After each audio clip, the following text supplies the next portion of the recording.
श्री देवी महात्म्य अध्याय 4. इंद्रादी देवतांद्वारा देवीची स्तुती. सिद्धीच्या प्राप्तीसाठी भक्तजन जिची आराधना करतात, सर्व देवदेवता जिच्या भोवती हात जोडून उभे राहतात, जिच्या शरीराची कांती नीलमेघाप्रमाणे आहे, जी आपल्या केवळ कटाक्षाने शत्रूंना भयभीत करते आणि जिच्या मस्तकावर चंद्ररेखा शोभून दिसते, जिने आपल्या हातात शंख, चक्र, कृपान व त्रिशूळ धारण केला आहे, जी त्रिनेत्रधारी आहे, जी सिंहावर आरूढ होऊन आपल्या तेजाने त्रैलोक्य भरून टाकते, त्या जया नावाच्या दुर्गादेवीचे आम्ही ध्यान करतो. श्री गणेशाय नमः. श्री देव्यै नमः. मेधा ऋषी सुरत राजाला म्हणाले, राजा, मी तुला देवीची कथा सांगतो, ती मोठ्या श्रद्धेने श्रवण कर. हीच कथा सुतांनी शौनादिकांना सांगितली होती, मार्केंडियांनी ऋषींना सांगितली होती. देवीने मोठा पराक्रम करून महिषासुराला ठार मारले. त्यामुळे अतिशय आनंदित झालेली इंद्रादी देव जगदंबेची स्तुती करू लागले. त्यांच्या ठिकाणी अष्टसात्विक भाव निर्माण झाले. देवीला साष्टांग नमस्कार घालून ते म्हणाले, सर्व देवतांच्या शक्तीचा समुदाय जिचे स्वरूप आहे, जिने आपल्या शक्तीने सर्व जगाला व्यापले आहे, सर्व देवता व ऋषी महर्षी जिची पूजा करतात, त्या जगदंबेला आम्ही भक्तिपूर्वक नमस्कार करतो. जिने आमचे कल्याण करावे, जिचा प्रभाव व सामर्थ्य यांचे वर्णन करण्यास सहस्रमुखांचा शेषनागही समर्थ नाही, ब्रह्मादी देवही जिचे सामर्थ्य जाणू शकत नाही, त्या भगवती चंडिकेने सर्व जगाचे पालन करावे व अशुभांचा नाश करावा.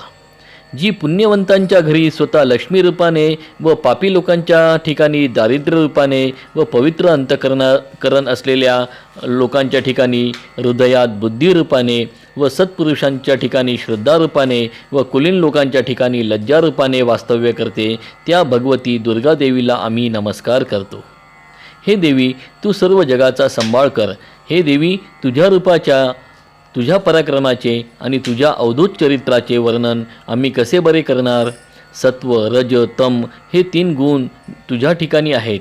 या विश्वाची उत्पत्ती, स्थिती, लय तूच करतेस. ब्रह्मादी देवांनाही तुझा पार लागत नाही. तूच सर्वांचे आश्रयस्थान आहे.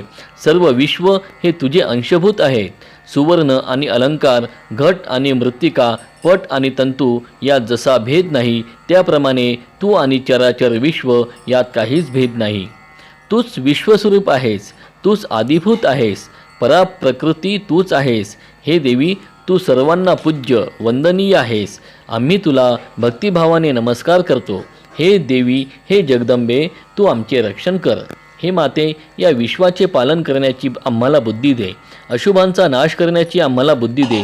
तू पुण्यवंतांच्या घरात लक्ष्मी रूपाने आणि पापी लोकांच्या घरी दरिद्री रूपाने व साधुसंतांच्या घरी श्रद्धा रूपाने राहतेस. हे देवी, तू कुलवंतांच्या घरी लज्जा रूपाने राहतेस. त्यांचे तू कल्याण करतेस. हे विश्वपालके, तू आमचा नमस्कार स्वीकार कर. हे देवी, या जगात कीर्ती, मती, स्मृती, गती, करुणा, दया, श्रद्धा, धृती, वसुधा, कमला, पुष्टी, कला, विजया, गिरिजा, जया, दृष्टी, प्रभा, बुद्धी, कांती, मेधा इत्यादी सर्व काही तूच आहेस. सर्वांचा आश्रय असलेली तू अपार आहेस. तुला अंत पार नाही.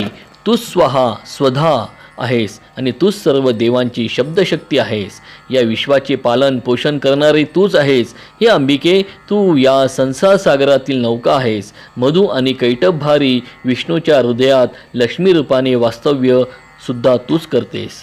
तूच विश्वाची अर्धांगी आहे. गौरी पार्वती आहेस. हे माते, तुझी मंद स्मित सुशोभित निर्मल पूर्णचंद्रबिंबासारखे व सुवर्णकांतीसारखे असलेले आहे. असे असतानाही हे पाहून महिषासुराला क्रोध आला. त्याने त्यावर प्रहार केला आणि तुझ्यावर प्रहार केला. हे मोठे आश्चर्यच आहे. हे देवी, आणि तेच तुझे मुख क्रोधाने लाल झालेले ते पाहून महिषासुराने प्राण सोडले नाही, हे त्याहून मोठे आश्चर्य आहे. कारण यमराजाला पाहून कोण बरे जिवंत राहू शकेल. हे देवी, तू प्रसन्न हो. तू प्रसन्न झालीस की जगाचे कल्याण होते व तू कोपलीस की कुळांचा नाश होतो. याचा अनुभव आत्ताच सर्वांना आला आहे. कारण तू क्रुद्ध होतास महिषासुराच्या विशाल सेनेचा एका क्षणात नाश केला. सदैव कल्याण करणारी तू ज्यांच्यावर प्रसन्न होतेस त्याचा आपल्या देशात सन्मान होतो. या संपत्ती आणि कीर्ती त्याला प्राप्त होते. त्याचे सर्व प्रकारचे दैन्य नाहीसे होते. जो पुण्यवंत असतो, सत्कर्माचे आचरण करतो, तो तुझ्या कृपेने स्वर्गलोकाला जातो. तू तिन्ही लोकात इच्छित फळ देणारे आहेस. माते दुर्गे, असे नुसते स्मरण करतास तू जीवांच्या सर्व भय व्यथा नाहीशा करतेस. जे आत्मसुखात असतात, जे स्वस्थ चित्ताने तुझे स्मरण करतात, त्यांना तू परम कल्याणकारी बुद्धी देतेस. हे भगवती, दुःख दारिद्र्य व भय नाहीसे करणारी, हे देवी तू सर्वांवर दया करणारी आहेस. अशा प्रकारे सर्व देवगण भगवती देवीचे स्तवन करीत होते. देवीने महिषासुरादी दैत्यांचा वध केला होता म्हणून सर्वांना अतिशय आनंद झालेला होता. सर्व देवगण देवीला म्हणाले, हे माते, सर्व असुर महापापी होते, पण तू त्यांना स्वतःच्या हाताने मारून स्वर्गप्राप्ती करून दिलीस.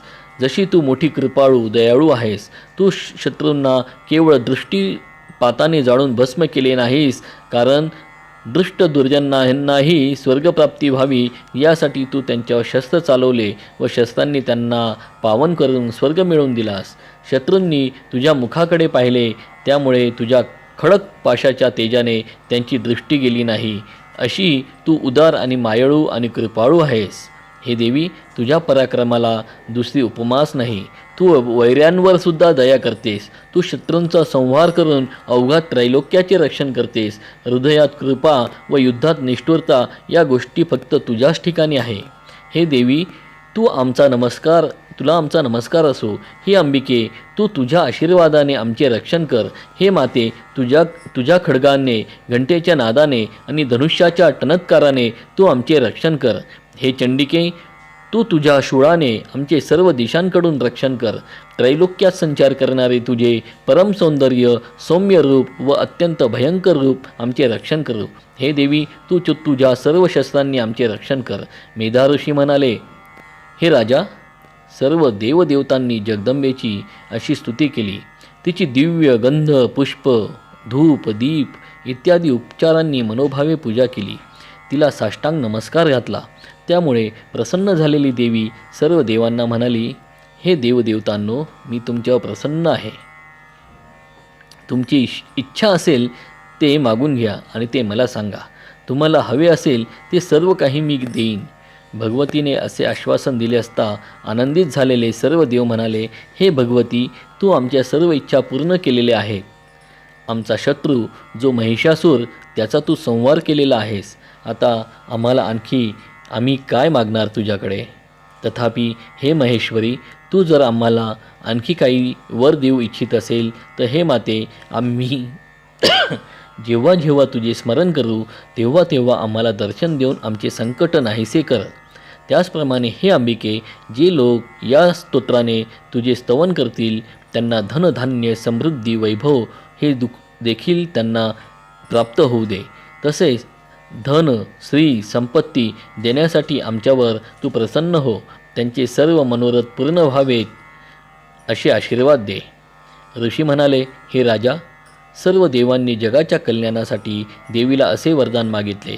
तेव्हा प्रसन्न झालेली देवी तथास्तु म्हणून गुप्त झाली.